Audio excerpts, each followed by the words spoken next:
What's up guys, Mike here, the Detroit Borg, with a quick preview of what we believe the iPhone 7 is going to look like. So I have these dummies here. These actually came from Danny Winget, also known as Super Scientific. So these are widely available as design studies for case manufacturers and that sort of thing. But this pretty accurately reveals what we're going to see this Wednesday when the phone is announced. So I didn't want to be the only one that didn't cover these dummies, so let's dig in to see what is new. So obviously, once again, we have two sizes, 4.7 inch and 5.5 inch. And for the most part, they have the same dimensions. The design differences are fairly minor, so they really consist of new antenna designs, new camera modules, as well as the elimination of the headphone jack. So I think the biggest design improvement here is the reduction of the antenna lines along the back. So they've actually eliminated part of them and rounded them off a bit. So I think this looks a lot better. It doesn't make it perfect, but I think it definitely makes a big design improvement. The other news here is some new cameras along the back.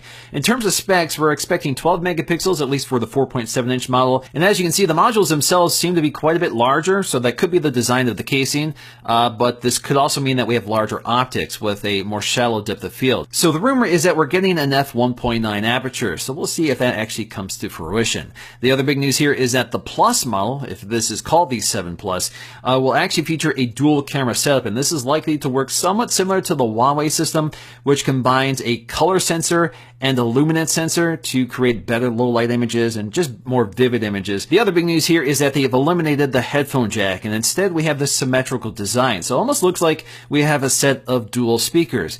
But we're not sure if we're actually getting a set of dual speakers. According to the diagrams, we're not actually seeing a speaker behind these outlets, so hopefully it's more than just cosmetic, because that would be kind of disappointing if there's actually nothing behind them besides one microphone. There's also a rumor that we'll also have a more flush home button, so we're going to see if that's the case. But otherwise, the design on the front pretty much looks identical to the current phone. The buttons along the side are also the same, so we still have a mute switch, and the power button is also in the same location, along with the nano SIM tray. In terms of specs, we should get the new A10 processor, perhaps 2 gigs of RAM, and we may see a 256 gig capacity option for the Plus models. And as always, colors are a big story with each new iPhone, so we're expected to get 2 new colors, a darker space gray and space black. So we've seen a darker space gray before, we've seen it on the Apple Watch, and we've seen it on the iPod, so we're finally seeing it on the iPhone. Space black is also a color we've seen before on the Apple Watch, which is actually one of my favorite colors, and I'm really excited that's finally making it to the iPhone. It's going to be a very different look for the iPhone because it has a glossy finish instead of the anodized finish that the iPhone has always had. Although Apple is expected to include a headphone adapter with the iPhone 7,